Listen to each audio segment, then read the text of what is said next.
Au début, je ne savais pas trop.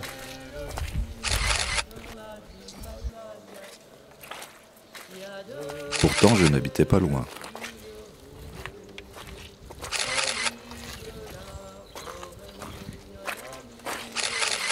Après tout, tout le monde prend l'avion, non? Ou presque.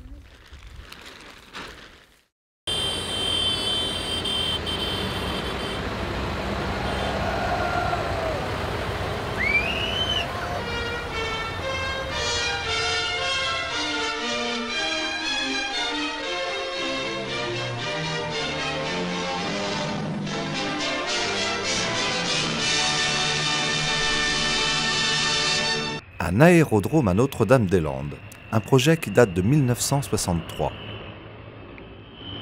Nantes-Château-Bougon, un aéroport qui existe, situé près de la ville, assez bien aménagé mais un peu bruyant et bientôt trop petit. On a choisi le site de Notre-Dame-des-Landes, Vigneux de Bretagne, Grandchamp et Treillères. Sur cette zone, on aménagera peut-être à l'avenir l'aéroport Ouest-Atlantique. À partir de 1990, par exemple, ou de 1980, cet aérodrome pourra servir à des liaisons beaucoup plus lointaines. Alors à ce moment-là, on a calculé par un certain nombre de procédés sur lesquels nous ne nous étendrons pas. La position de la municipalité de Notre-Dame-des-Landes, nous avons pris une délibération en date du 29 septembre 1972 et nous avions émis un avis favorable. La décision n'a pas été facile à prendre. Le conseil municipal de Notre-Dame-des-Landes manquait d'éléments de jugement. Il a suivi l'avis favorable donné par les autres communes situées sur la zone et en particulier Vigneux de Bretagne.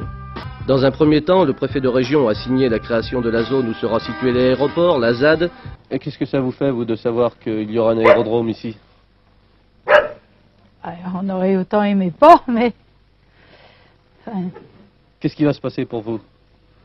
bref, Ils sont obligés de partir, de toute c'est façon. obligé de partir. 17 exploitations se trouvent sur la zone. Les agriculteurs y sont jeunes, 2 sur 3 ont moins de 50 ans. Un comité de défense des riverains a été créé. Il se demande si l'aéroport serait justifié avec une crise de l'énergie. En 1972, la contestation monte sur le terrain. L'administration repousse systématiquement, au nom du savoir et de la compétence, toute contradiction relevée par un élu ou un syndicat agricole. On demande l'approbation non sur le projet, mais seulement sur la création de la ZAD. Paru en 1976, le livre de Jean Delège et Roger Le Guen, Dégage, on aménage, propose une étude sur le rapport entre discours politique et justification économique. On lit notamment page 19, « Il convient enfin de signaler l'importance que l'aérodrome de Nantes peut avoir dans l'avenir pour le transport aérien d'automobiles avec leurs passagers en provenance de Grande-Bretagne. Grâce à sa situation géographique exceptionnelle, l'aérodrome de Nantes permet, en effet, aux voyageurs britanniques atterrissant avec leur voiture de gagner dans les meilleures conditions, aussi bien les côtes sud de la Bretagne que l'Espagne par Bordeaux ou la Suisse par la vallée de la Loire. »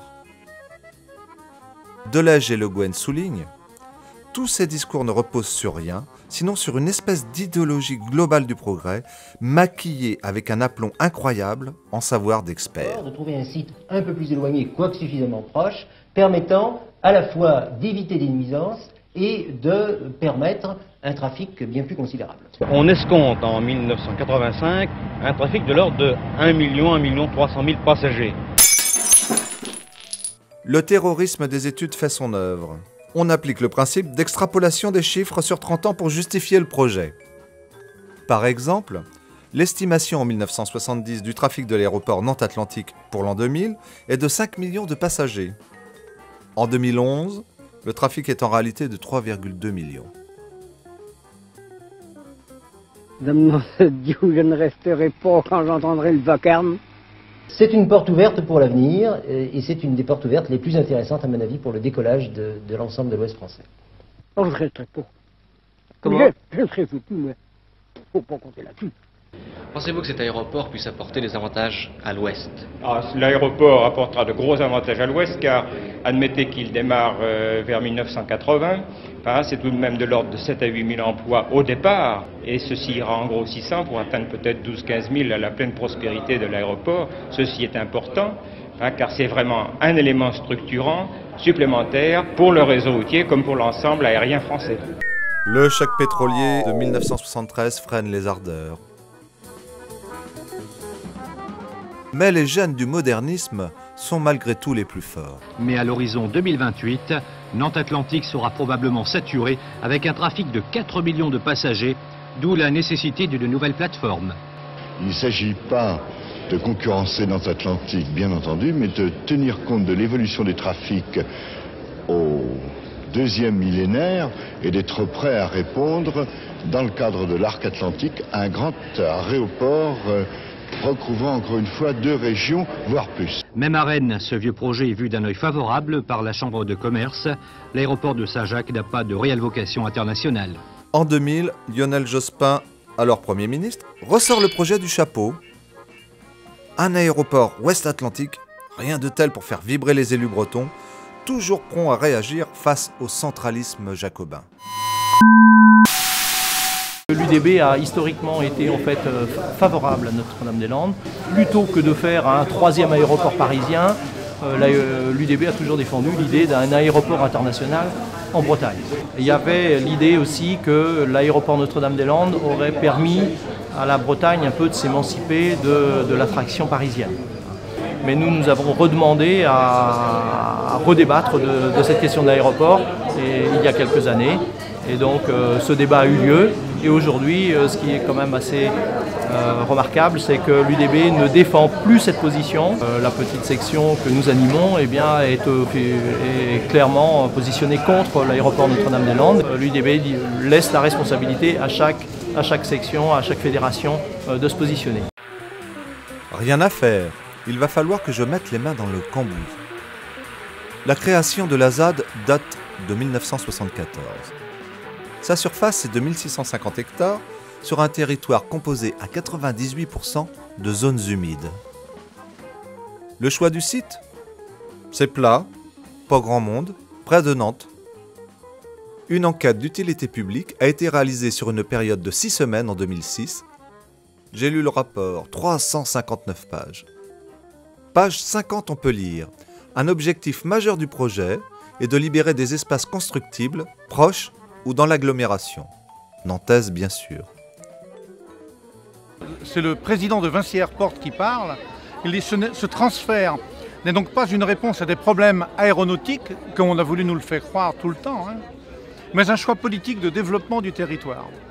Le déménagement de Nantes Atlantique libérerait près de 600 hectares dans le sud nantais, à proximité du centre-ville de Nantes. Il s'agit du développement du sud nantais, qui effectivement va obérer gravement le développement des villes intermédiaires comme par exemple Châteaubriand et Redon en l'occurrence, puisqu'on parle de Redon.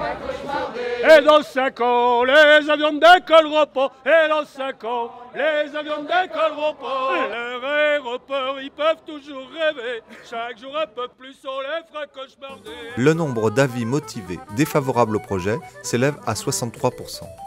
Sur les 7 commissaires enquêteurs, 2 démissionneront. Mais la commission d'enquête statue malgré tout favorablement.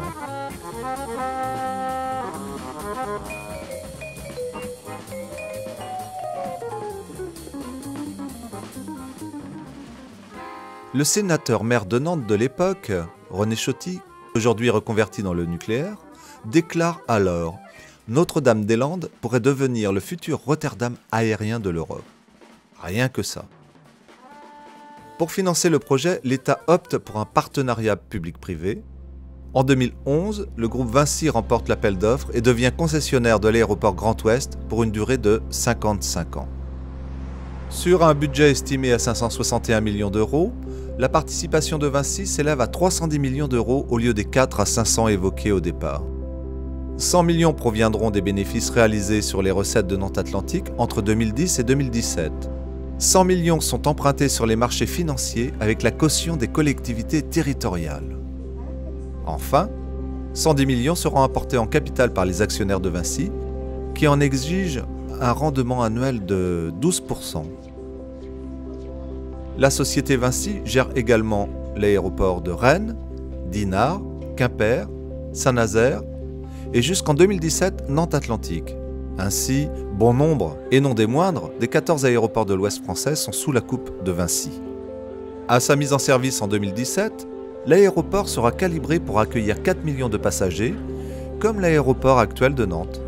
La longueur des pistes a été revue à la baisse, quand dans le même temps le nombre de places de parking passe de 7 000 à 11 000. Bernard Hagelstein devient préfet de la région Pays de Loire de 2007 à 2009 et valide donc la déclaration d'utilité publique du projet en 2008. Soulignons que M. Hagelstein travaille aujourd'hui dans le groupe Vinci comme directeur des péages d'ASF, une de ses filiales. Par contre, Nicolas Nothbert, qui est, rappelons-le, président de Vinci Airport, conseillait le ministre des Transports et de l'Équipement Jean-Claude Guessot au moment où le projet du futur aéroport de Notre-Dame-des-Landes ressortait des cartons. Là, avec les doigts, on va pas faire de grandes cabrioles. Là. C'est un grand bâtisseur, Jean-Marc Ayrault. Le fait est qu'en récupérant les terrains de l'aéroport, c'est paru dans la presse il y a quelque temps, hein, il y a un projet urbanistique terrible à faire. C'est contraire à tous les principes des grands sommets mondiaux aujourd'hui sur le climat. Et puis c'est contraire, je pense, simplement à une gestion bien pensée de la ville et des rapports de la ville avec sa campagne. Voilà, tout simplement. Hein.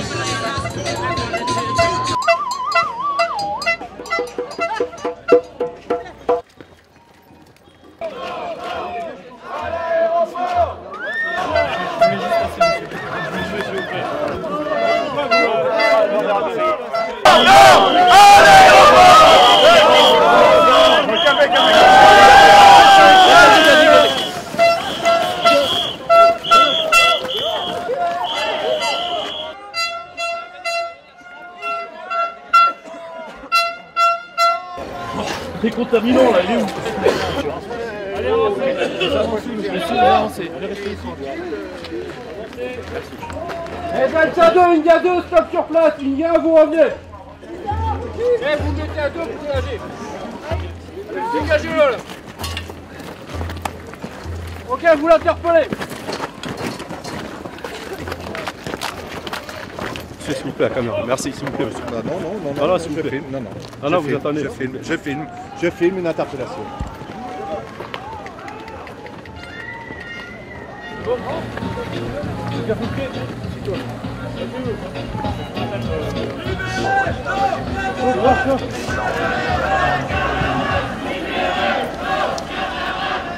Pas pourquoi vous êtes là, vous ne savez pas pourquoi vous êtes là.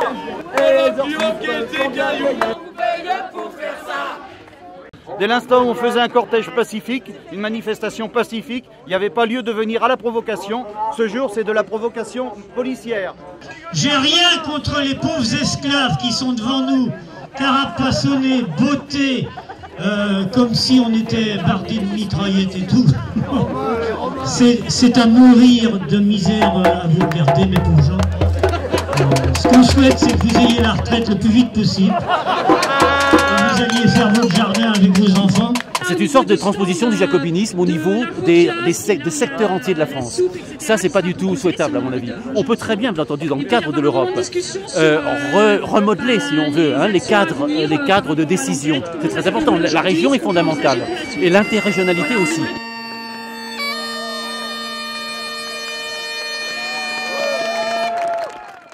Je crois que Jacques Oxiette, le président de la région, Jean-Marc Ayrault, Rennes Métropole, aujourd'hui ministre, savent mieux que quiconque. Premier ministre, oui, excusez-moi, le Premier ministre. Savent mieux que quiconque ce qui est bon pour leur territoire. Et je crois que jusqu'alors, on ne peut pas guère leur reprocher de n'avoir pas accru à la fois l'attractivité des deux régions et surtout aussi accru l'attractivité du département de Loire-Atlantique. Ah ouais, 124 tracteurs, je les ai suivis, je les ai comptés. L'aéroport, il se fera pas. Il se fera pas parce que on nous fait croire plein de choses et c'est faux. Par exemple, on va refaire une piste de 2,9 km, alors qu'elle fait déjà 2,9 km, soi-disant pour recevoir le A380. Alors, en fait, il est chargé au mètre carré à 400 kg au mètre carré, alors que pour le 380, il ferait plus de 500 kg.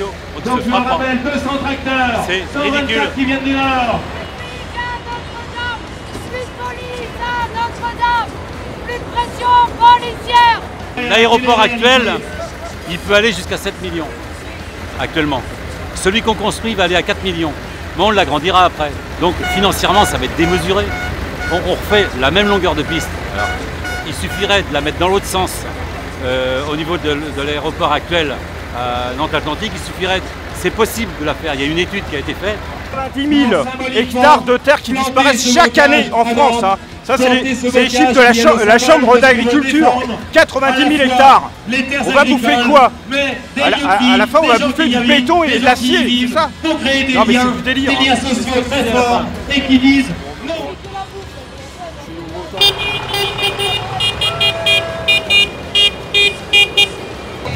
Même les gens qui étaient à 100% pour il y a 10 ans, ils sont contre maintenant. Et ils se rendent compte que c'est un très grand gaspillage d'argent. C'est l'argument principal. C'est maintenant l'argument principal. On n'en a pas besoin, on ne voit pas pourquoi on investirait de l'argent là-dedans.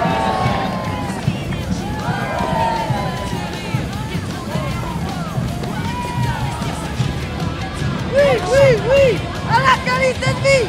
Non, à la longueur. Oui.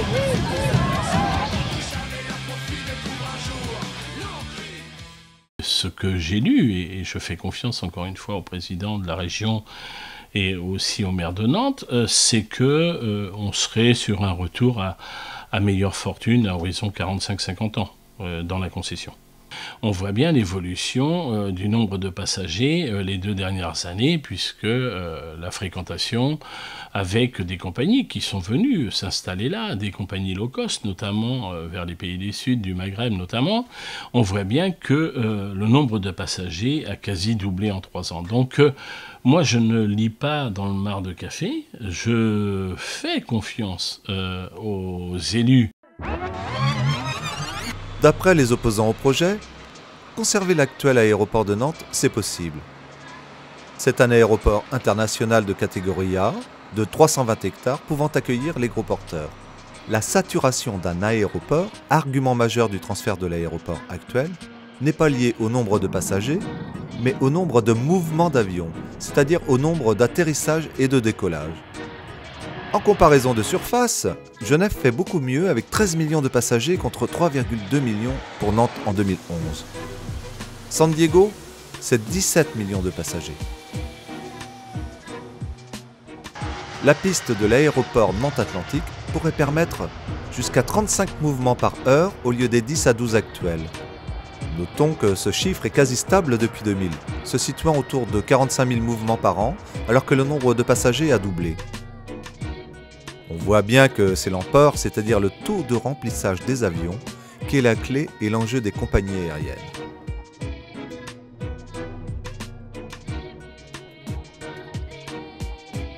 Mais alors, pourquoi ne cherche-t-on pas à développer l'aéroport de Nantes?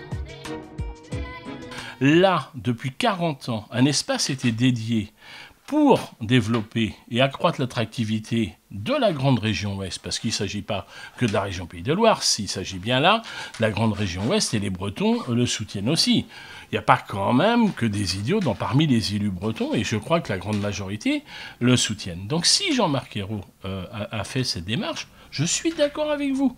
C'est sans doute aussi une démarche foncière et immobilière.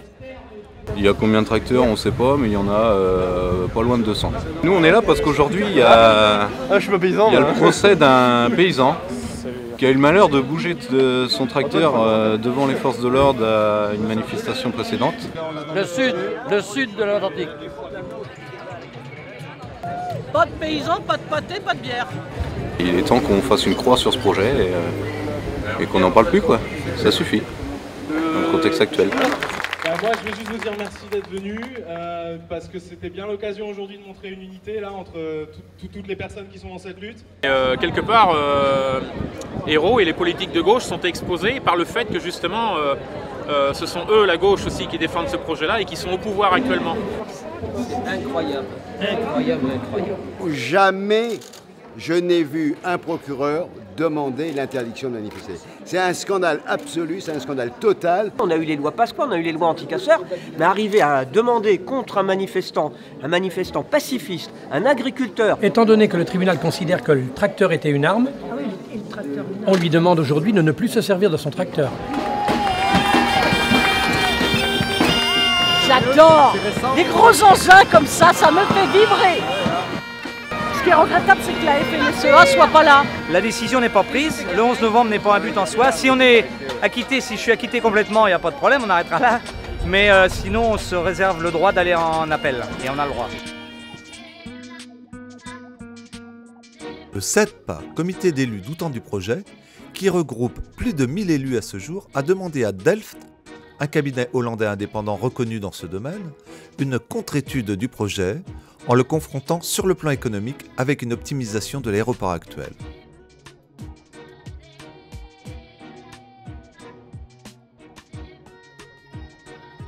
Il ressort de cette étude que certains chiffres ont été survalorisés par un coefficient de 5 afin de faire paraître Notre-Dame-des-Landes rentable pour la collectivité.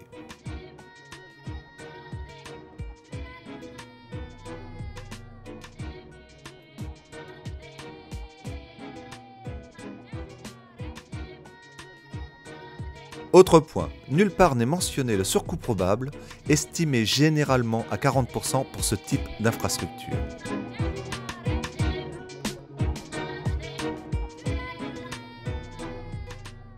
Aurait-on volontairement tronqué les chiffres ?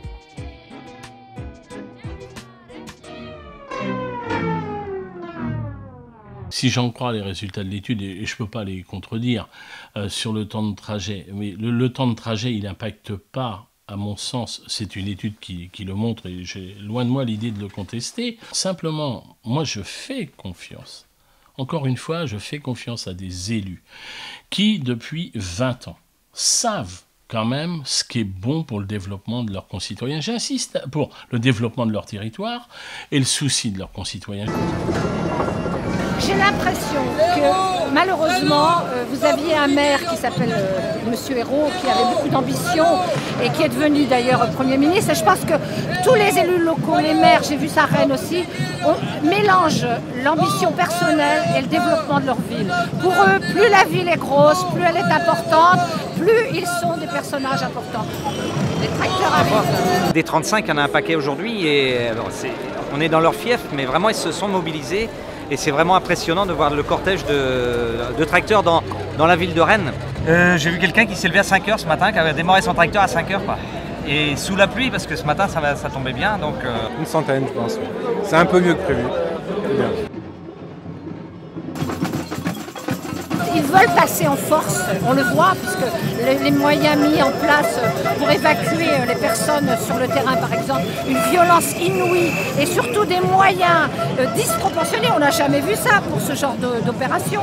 Moi j'ai peur, je vous le dis franchement, j'espère qu'il ne va pas se passer des choses graves. Je commence à me faire une idée plus précise. Les expulsions de la ZAD ont débuté à l'automne 2012. La plupart des maisons et des cabanes ont été détruites. Jusqu'à 1500 gendarmes mobiles et CRS ont été jugés nécessaires pour procéder à ces expulsions. Et ça s'est passé qu'on était 3 dans la maison et qui sont arrivés avec 10 fourgons et un huissier. Toutes les cabanes ont été détruites, la serre défoncée, les cultures piétinées, enfin c'est un beau carnage quoi. Le 17 juin 1977, Jean-Marc Ayrault déclarait à propos du Pèlerin une occupation policière qui a des relents de fascisme. Trouvez-vous que ce projet justifie le déploiement de forces policières et les violences auxquelles nous avons assisté, notamment récemment? Alors moi, ce qu'on me dit, puisque évidemment je me renseigne là-dessus aussi, c'est que tous les recours juridiques ont eu lieu. Et qu'aujourd'hui, je vais me répéter, mais 89% des terrains sont acquis à l'amiable, que les procédures sont en cours pour l'expropriation des gens qui ont vécu là. Aujourd'hui, ma question, moi je vous la retourne, c'est qui est expulsé? Les voies légales ne sont pas toutes épuisées parce que les recours juridiques ne sont pas finis, donc ça doit faire partie à mon sens quand même des voies légales. Et donc c'était la façon qu'on avait trouvé à nous de lutter contre l'aéroport en réquisitionnant des terres agricoles qui sont menacées de bétonnage par ce projet-là et de leur rendre leur vocation agricole, de planter, en l'occurrence de planter des légumes. Donc ils détruisent, on reconstruit. Puis ils ont tabassé, on résistera. 16 mètres carrés avec une mezzanine et un truc modulable en bas, donc on peut compter sur 8 à 15 personnes logées ici. Parce que quand ils démolissent, ils emmènent les matériaux, j'imagine. Ils le faisaient pas au début et ils ont vite compris qu'on pouvait reconstruire même avec des gravats, donc oui, maintenant ils le font. On se débrouille quand même. Le mouvement anti-aéroport a pris des proportions vachement intéressantes ces derniers temps. Et finalement, ils ont bien fait de nous expulser parce que j'ai l'impression que ça booste tout le monde, quoi. Tiens, il y a un hélicoptère, je me demande si c'est pas eux. Ouais, mais c'est ça, en fait, la zone, elle est complètement militarisée, quoi. Mais maintenant, il y a aussi, maintenant, ça fait 1 an et demi que je suis ici, il y a aussi un attachement affectif fort parce que moi, un bocage, je viens d'une région, je viens de Champagne-Ardenne, le bocage, ça n'existe pas. On a coupé toutes les haies pour faire de l'agriculture intensive dans les années 50, enfin la révolution verte, quoi. On va la gagner, on s'est battu pendant 20 ans au Carnet à côté de ma ferme, là. Et on a gagné, on a résisté. Et voilà, il y a de l'énergie nouvelle tous les jours. Il y a une prise de conscience aussi à l'extérieur, même on dirait même au niveau international. C'est magnifique cet endroit. Moi, j'ai pas envie que ce soit défoncé, quoi. Je pense visiblement on est un certain nombre à être dans cette situation-là. Le 17, c'est la grande manif de réoccupation. Il y aura des chantiers dans tous les sens de la fête. Il y a un grand pied de nez à Vinci, au Conseil Général, à notre cher Premier ministre et tous ceux qui imaginent que ce sera facile de nous virer d'ici, à tous les défaitistes, à tous les répressifs, voilà. Et j'attends avec impatience la manif de réoccupation, ça risque de donner quelque chose de sympa.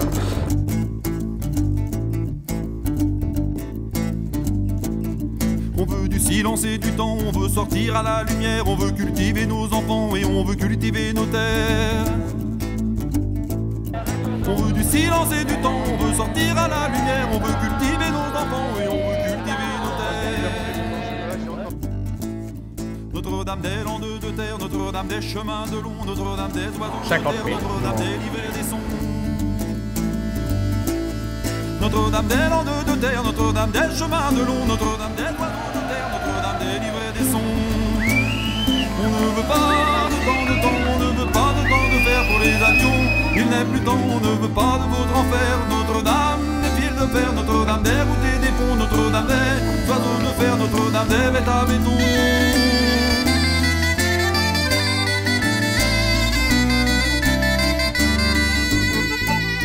Et c'est pas parce qu'il y aura un aéroport à Notre-Dame-des-Landes que les Japonais et les Russes ils vont venir à Notre-Dame-des-Landes.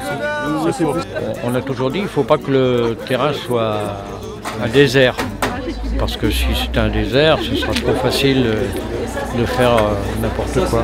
Il y a des gens qui vivent sur ces terres, il faut les laisser vivre sur ces terres. Je suis là, moi, pour les aider, hein, la CRS. On revient de loin, du coup, avec toutes les expulsions qui ont eu lieu, quoi. Donc c'est vrai que il était temps de réagir. Notre réaction a été directe et a été étonnamment suivie par tout le monde.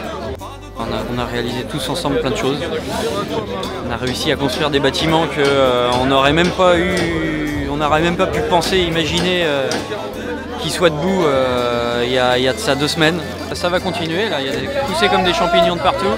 Il y a des structures, des dizaines et des dizaines de structures qui sont déjà préfabriquées, qui sont prêtes à être emmenées là sur le site. Il n'y a plus de tension, il n'y a plus rien. Et on va tous dans le même sens. On est tous opposés à l'aéroport et il ne se fera pas. Et là, on est venu réimplanter cet endroit-là. Et cet endroit-là sera gardé et il ne sera jamais délogé. C'est un rassemblement, comme il était prévu, festif, familial, sans débordement. Et ça montre bien que les gens qui s'opposent à cet aéroport ne sont pas des gens qui cherchent la guerre. Aux porteurs de projets d'en tirer les leçons. Plus ils nous tapent dessus, plus la mobilisation est importante, plus ça nous donne des boulevards pour expliquer tous les éléments du débat de ce dossier-là, et plus on a l'impression d'avancer et de conquérir l'opinion. Et c'est pas qu'une impression, c'est même une certitude. Ça sera encore dur, mais si avec ça ils n'ont pas compris que nous on demande aujourd'hui le retrait des forces de police, l'arrêt des destructions, et qu'on nous mettons autour de la table et qu'on revoie le projet de fond en comble.